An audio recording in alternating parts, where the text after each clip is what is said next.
More government support packages to help businesses combat rising costs in Singapore are unlikely amid growing employment. That's according to economists. A further strengthening of the Singapore dollar is possible, but they think this wouldn't be much help. While the rising cost of living is expected to be touched on by the Prime Minister in his National Day rally speech this Sunday. It is the most important political speech of the year where key policy matters are shared. But TANOTO reports. Now, business here at Swee Dim Sum restaurant is brisk, but it could be better.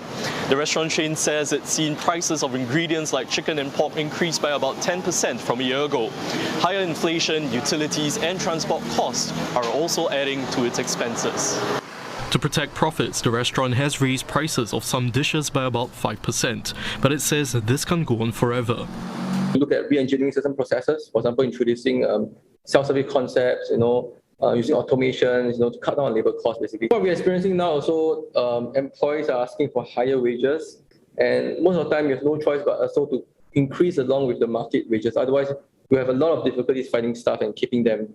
Right? They might just hop onto another restaurant that pay a bit higher.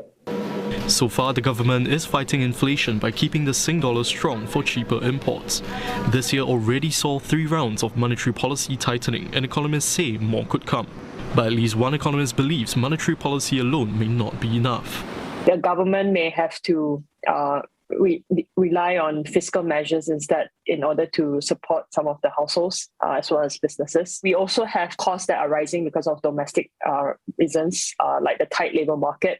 This will be on top of the $1.5 billion support package announced in June for vulnerable groups and businesses to fight inflation. Ms. Lee says front-facing sectors like retail and F&B will need the most support.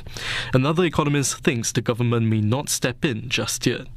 Labour market condition, despite external risk rising, remain supportive of businesses. Once we start to see signs of a layoff in worker because condition either domestically or externally has caused Singapore economy growth momentum to decelerate far more quickly, then perhaps we'll talk about fiscal support measures. In his National Day message earlier this month, Prime Minister Hsien warned that inflation could remain high, but assured that the government would step in if the situation worsens.